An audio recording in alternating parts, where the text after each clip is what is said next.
자, 우리가 시편 23편 우리 1절을 우리가 지난 2주 동안 봤습니다. 여호와는 나의 목자시니 내게 부족함이 없으리로다. 구약 성경은 전부 다 목자는 하나님을 의미합니다. 물론 100%는 아니지만 목자는 하나님을 의미합니다. 또 목자는 지도자를 의미하기도 합니다. 근데 이 시편 23편에서 목자는 여호와 하나님이라고 딱 처음부터 시작이 되어 있어요. 여호와는 나의 목자시니 내게 부족함이 없으리로다. 이렇게 시를 시작한 다윗은, 이 시편 23편은 다윗 왕이 지은 시로 알려져 있거든요. 이 다윗은 이어서 놀라운 그림, 이미지를 보여줍니다.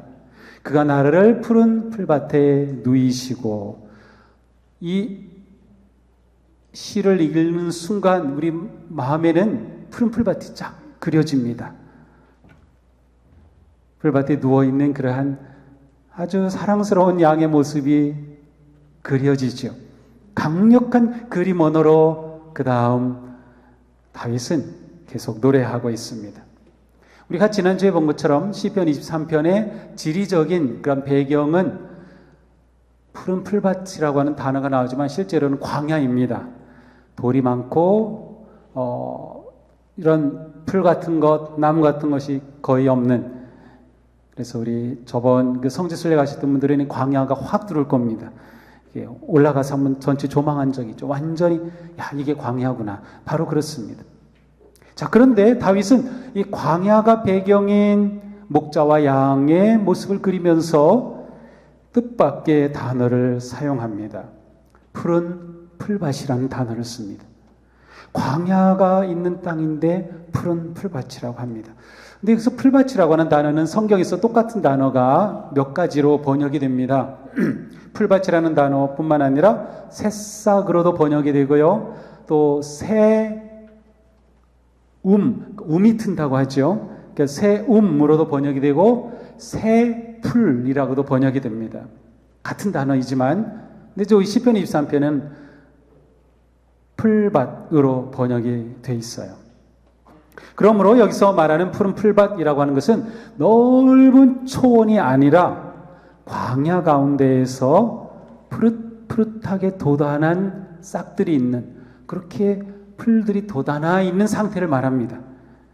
옛날 우리나라 보리밭처럼 막 그렇게 파란, 여기처럼 이렇게 막 깔린 것이 아닌 광야 가운데 새싹이 돋아나 있는 그러한 이미지입니다. 이스라엘에서는 11월부터 비가 오기 시작합니다. 그래서 보통 3월까지 비가 와요. 이때를 우기라고 합니다. 비가 처음 오는 11월 이때를 성경에서는 이른 비라고 되어 있고요. 맨 마지막에 오는 3월에 오는 비가 늦은 비입니다. 이 이른 비와 늦은 비가 잘 내려야 그 해 농사가 아주 잘 됩니다. 그런데 3, 4월에 늦은 비가 딱 끝나고 나서 그 다음 10월까지는 비가 말 그대로 한 방울도 오지 않아. 한 방울도. 그러면 이 싹이 나서 푸르던 것은 다 말라버리고 금방 광야가 돼버리는 그러한 땅이죠. 바로 이러한 곳에서 다윗은 푸른 풀밭이라고 하는 그러한 강렬한 이미지를 사용합니다. 자, 이렇게 우기가 끝나고 건기가 되면 풀이 없기 때문에 목자들은 양을 데리고 풀이 있는 곳으로 가야 합니다. 창세기 38장에 보면 요셉이 형들을 찾아갑니다. 이 당시 요셉 가족은 헤브론에 있었는데 세겜 북쪽으로 올라가요. 왜 북쪽으로 올라가면 건기가 되어서 풀이 없으니까 풀이 있는 곳을 찾아 올라가는 겁니다. 그래도 북쪽은 훨씬 풀이 많거든요. 그렇게 찾아 올라가요. 요셉이 거기 형들을 찾아가죠. 그런데 형들이 요셉을 미워해서 옷 다 벗기고 요셉을 큰 구덩이에 던져버렸어요. 근데 그 구덩이에 물이 없었어요. 다행히도. 이걸 보면 이때가 9월 아니면 10월인 걸 알 수 있어요. 건기의 맨 마지막이 되면 쓰려고 모아놨던 그 깊이 판 웅덩이 물까지 다 말라버린 거죠. 바로 이러한 지리적인 배경이 있는 거예요. 자, 선한 목자를 따르는 양은 비록 광야이지만 그 목자는 푸른 풀이 있는 곳으로 양을 이끌어가 줍니다. 그렇게 되면 양은 그곳에서 푸른 풀밭에서 눕게 됩니다. 이 양은 지금 서 있네요. 놓아야 됩니다. 이렇게 하면 좀 안 되겠죠? 이렇게. 자, 제가 뉘어놓을게요. 자, 이렇게 양이 누워야 되는데, 실제로 양을 목축하면서 15년 이상 일했던 켈리라는 분이 계시는데, 그분이 이 시편 23편에 관한 글을 또 썼거든요. 그분 책을 읽다 보니까 양이 이렇게 풀밭에 누우려면 최소한 4가지 조건이 만족해야 됩니다. 4가지 조건이 딱 되어야 양이 푸른 풀밭에 눕는데요. 첫 번째 조건은 무엇인가 하면 두려움이 없는 겁니다. 마음에 두려움이 사라지는 거예요. 이 양은 굉장히 겁이 많아요. 그래가지고 이렇게 있다가 갑자기 조그만 동물이 쥐 같은 거 뛰어나오면 양들 깜짝 놀라가지고 막 떨기도 하고요. 늑대나 이리 같은 그러한 맹수가 나타나면 무서워서 벌벌벌벌 떠는 것이 바로 양이에요. 근데 양은 자기를 방어할 수 있는 그러한 무기도 없어요. 멋진 뿔이나 막 이런 것도, 입이 날카롭거나 그런 것도 아니고 공격할 아무 방어할 것이 없어요. 그러니까 이런 맹수들이 나타나면 굉장히 두려운 거예요. 양이 굉장히 두려움이 많은 동물입니다. 자, 그런데 양들이 이렇게 두려움이 많기 때문에 목자는 양들이 두려워하지 않도록 맹수가 나타나면 딱 막아주기도 하고요. 두려움이 사라지도록 도와주는 것이 목자의 일입니다. 양이 두렵지 않기 위해서 가장 중요한 것은 양의 눈에 목자가 보이는 겁니다. 양의 귀에 목자의 음성이 들리는 겁니다. 그러면 양은 두려움이 사라져요. 왜냐하면 목자가 있는 한 맹수가 와도 목자가 막아줄 것을 믿기 때문에, 목자가 있다면 무슨 일이 생겨도 목자가 보호해 줄 것을 양들은 경험적으로 알고 있기 때문에, 목자가 지금 나하고 같이 있구나라는 것을 귀로 목자의 음성을 듣고 눈으로 보면 양은 편안하게 돼요. 그러니까 양이 가장 편안하기 위해서 가장 소중한 것은 목자가 계신 거예요. 목자가 함께 있는 거예요. 그렇기 때문에 선한 목자는 자나깨나 양과 함께 있습니다. 양과 함께 있으면 양이 안정감을 누리기 때문에, 평안할 수 있기 때문에. 그런데 사꾼 목자는 어떻게 할까요? 양을 버리고 다른 데로 가는 거죠. 자기 일을 하러 다니는 거예요. 이게 사꾼 목자의 모습이에요. 선한 목자는 늘 양과 함께 한다. 자, 우리는 이 시편 23편에서 목자는 하나님이라면 양은 바로 다윗이고 우리라고 하는 것을 우리는 알고 있어요. 그러니까 우리도 우리의 삶에서 평안을 누리기 위해서 정말 중요한 건 무엇이냐? 바로 목자가 우리 곁에 계신 것이 가장 중요한 거예요.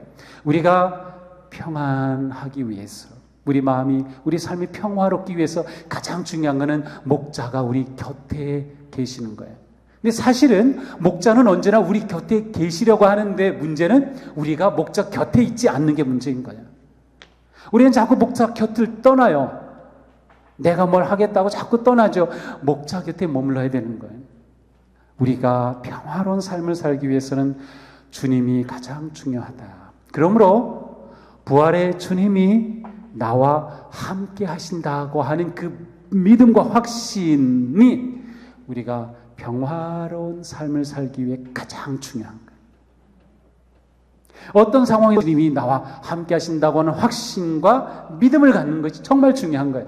그러면 지금 같은 상황에서 가장 중요한 건 무엇이겠어요? 주님이 나와 함께 하신다는 믿음을 우리가 꽉 잡는 겁니다. 주님 곁에 머물려고 하는 것입니다. 어떻게 해서 내가 주님 곁에 있어야 주님이 나를 보호하시고 내게 평안함을 주신다. 그것을 우리가 확신하고 사는 것이죠. 주님은 약속해 주셨어요. 볼지어다 내가 세상 끝날까지 너희와 항상 함께 있을 것이다. 예수님께서 제자들에게 세상 끝날까지, to the end of the world, 세상 끝날까지 내가 너희와 항상 함께 있겠다. 왜 예수님은 두려워하는 제자들에게 다른 말씀을 안 해주셨고 바로 이 말씀을 주셨을까요? 제자들이 두려움을 몰아내고 평안함을 누릴 수 있는 가장 중요한 것은 주님이 그들과 함께 해주시는 것임을, 주님께서는 그것을 아셨기에 그렇게 말씀해 주신 거겠죠. 우리에게 어떤 재난과 위험이 닥쳐올지 모릅니다. 또 지금 우리는 예기치 않은 코로나19로 고통스러운 시간을 보내고 있습니다. 그러나 이때는 바로 우리가 더욱 주님 곁에 머물기에 힘쓰고 주님이 나와 함께 하심을 믿고 신뢰하는 믿음을 더욱 굳게 하는 것입니다. 주님 곁에 머문다는 건 뭘까요? 예배하는 것, 주님 곁에 머무는 겁니다. 말씀을 읽는 것, 머무는 것입니다. 기도하는 것, 주님께 나아가는 거죠. 그러니까 우리가 이러한 가장 기본적인 신앙생활을 굳게 잡는 것, 이게 우리가 이 어려운 때에 평안한 삶을 살 수 있는 아주 중요한 길이 됩니다. 두 번째로 양이 이렇게 푸른 풀밭에 누울 수 있기 위해서는 양들끼리 사이가 좋아야 됩니다. 다툼이 없어야 합니다. 양은 사회성이 아주 강해요. 그래서 따로 다니지 않고 양은 무리를 지어 다니죠. 무리를 지어 다니면 자연이 같이 모여야 하기 때문에 그 사이에 부딪히는 게 있어요. 갈등이 있고요. 다투고 막 그래요. 거기서 또 힘센 놈이 막 머리 뿔로 들이받고 풀이 있으면 자기가 다 차지하고 약한 것들은 막 몰아내고 막 그래요. 자기들끼리 싸우는 거죠. 또 이 양들도 서로 자기 힘 자랑하려고 해요. 그리고 자기가 어떤 존재인지 힘을 좀 과시하려고 하는 게 있어요. 그래서 워낙에 양들끼리 잘 싸워요. 제가 한 10여 년 전에 대관령에 있는 양떼 목장에 교육자들하고 갔는데 그날은 비가 부슬부슬 내리는데 양떼가 나무로 된 담장 이쪽에 굉장히 많이 있었어요. 그런데 이 청소년 양떼들이 말이죠. 청소년인 건 어떻게 하냐면 큰 어미도 아니고 작은 새끼도 아닌 중간치였어요. 얘들이 싸우는데 이 양이 싸우는 거는 뭐 다르게 싸우는 게 아니라 두 마리가 이렇게 했다가 머리과 부딪히는 거예요. 머리끼리 꽝 부딪히는데 야, 우리는 한 번 하면 뇌진탕 일어날 것 같은데 부딪히는데 소리가요. 뻥! 뻑! 막 그런 소리가 나요. 지치지도 않아요. 뒤로 물러갔다 빵 부딪히고. 너무 양들이 보니까 잘 싸우더라고요. 자기들끼리 막 힘자랑하고 겨루기를 하는 거죠. 물론 그것은 자연스러운 양의 속성이기도 하지만 문제는 계속 싸우기만 하면 양들끼리 계속 긴장하기 때문에 양이 건강할 수가 없어요. 그리고 편히 눕지를 못해요.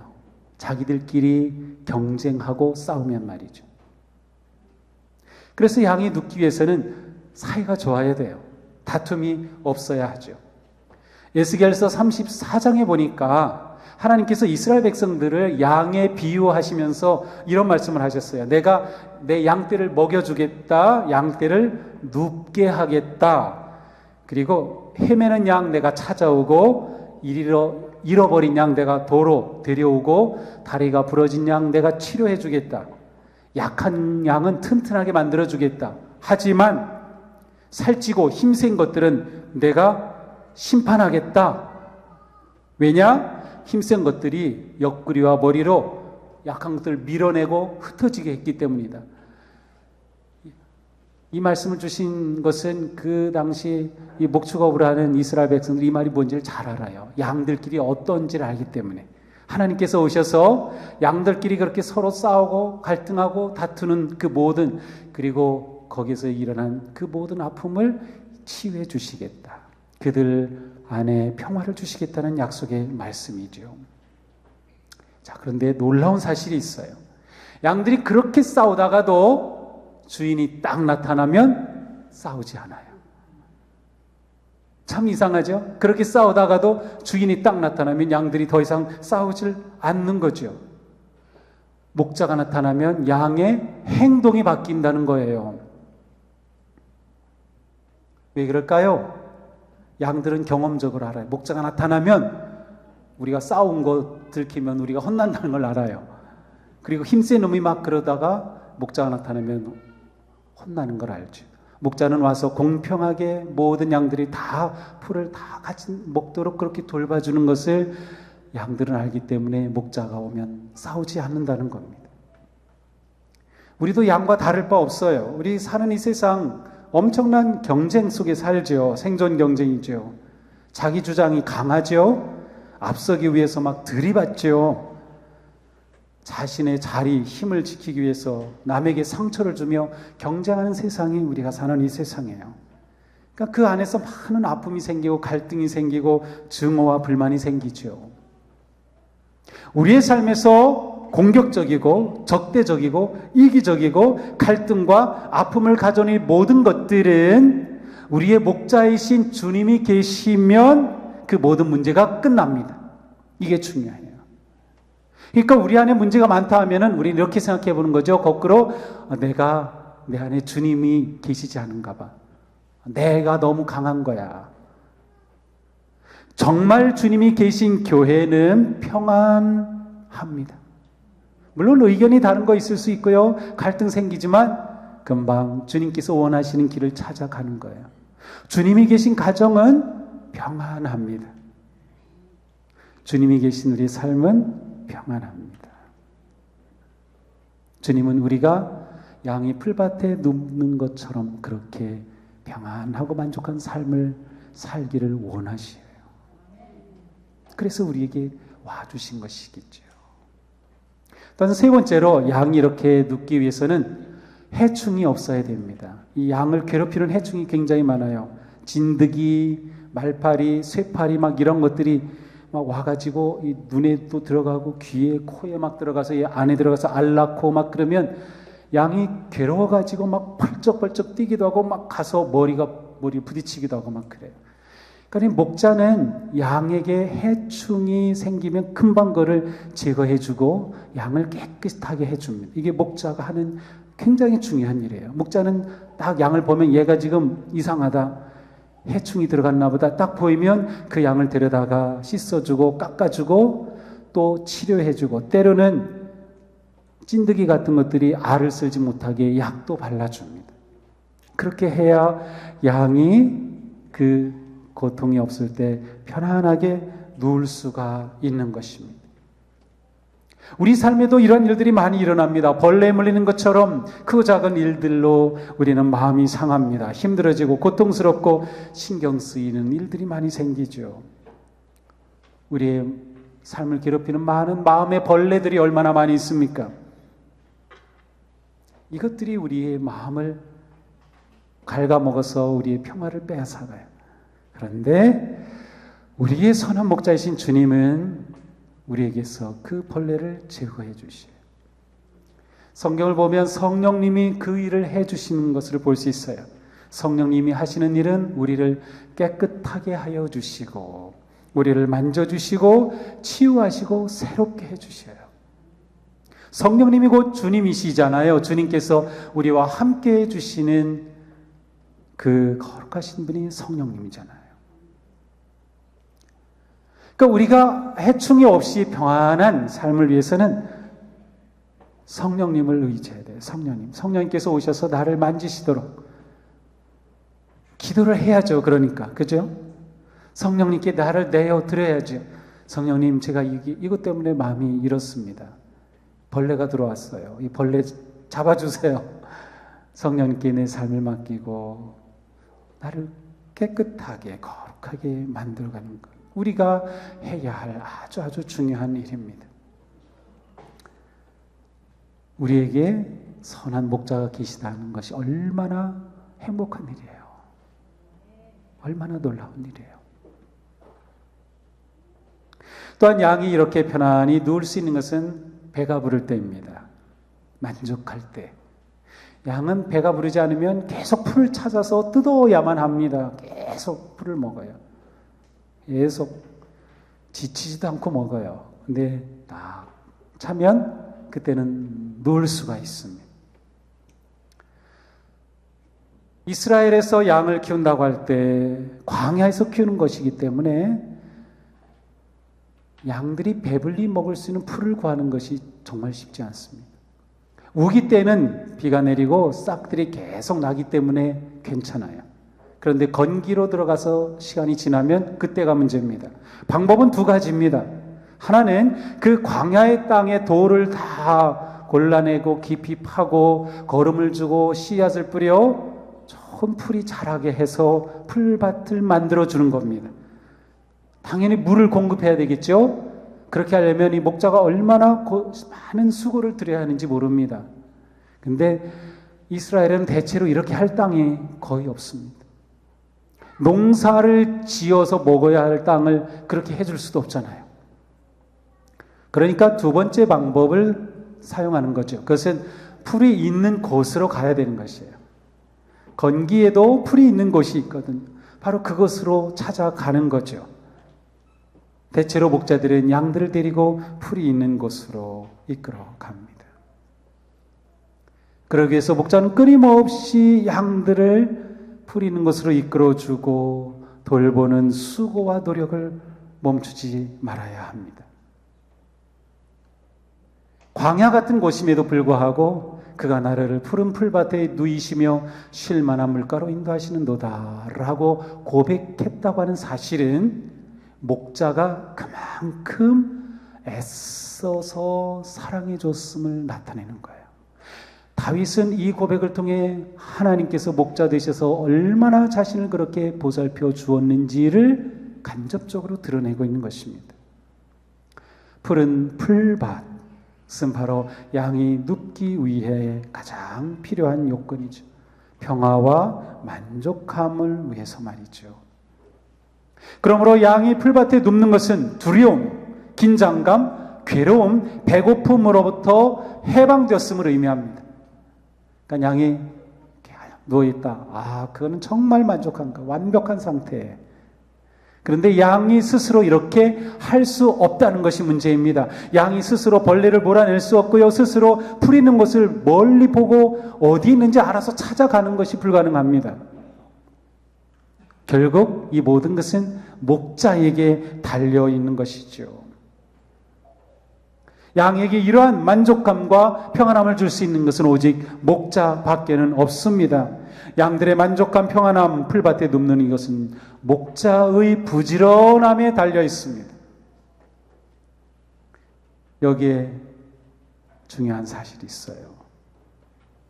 선한 목자를 따르는 양은 염려하지 않아요.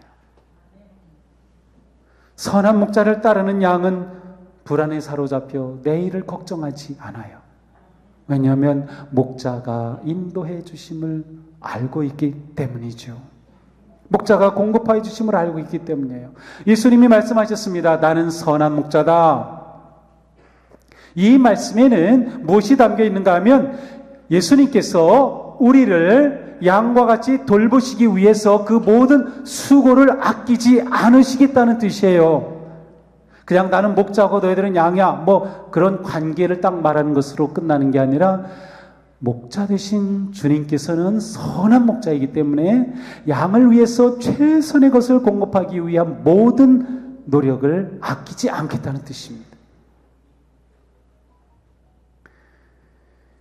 열왕기하 19장에 이런 말씀이 있어요. 나 주의 열심히 이 일을 이룰 것이다.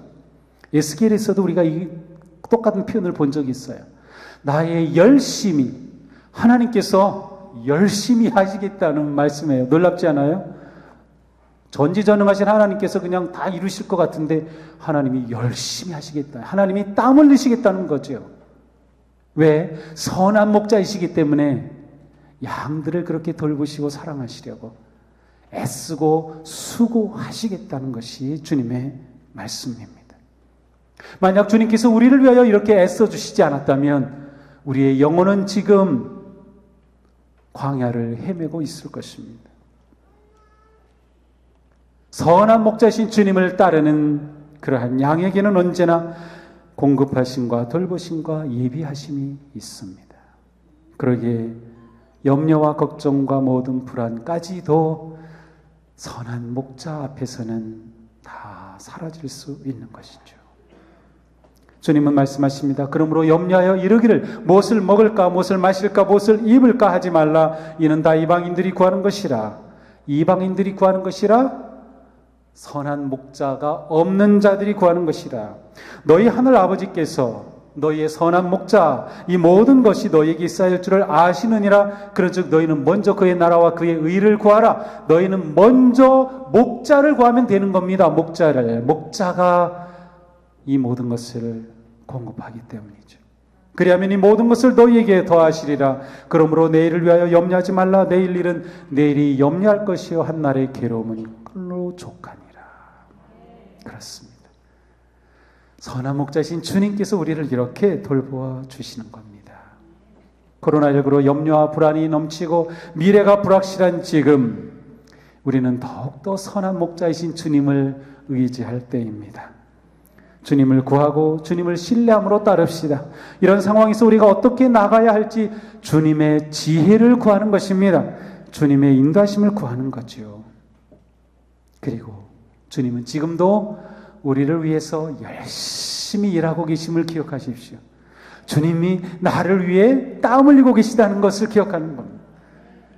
그러면 우리는 그 주님을 의지할 수 있고, 그래서 우리는 평안할 수 있습니다. 그렇습니다. 우리에게는 선한 목자가 계십니다. 그러니 그 선한 목자를 따르는 우리는 행복한 양임에 틀림이 없습니다. 그가 나를 푸른 풀밭에 누이시며 쉴 만한 물가로 인도하시는도다. 그렇습니다. 이 말씀 주시는 그 감동과 그 깨달음 붙잡고 우리가 주님을 이렇게 노래하며 이 한 주간도 주님 안에서 세상의 모든 염려와 고통과 아픔을 넉넉히 이겨나갈 수 있는 그런 승리의 성도들이 되기를 축복합니다. 기도합시다.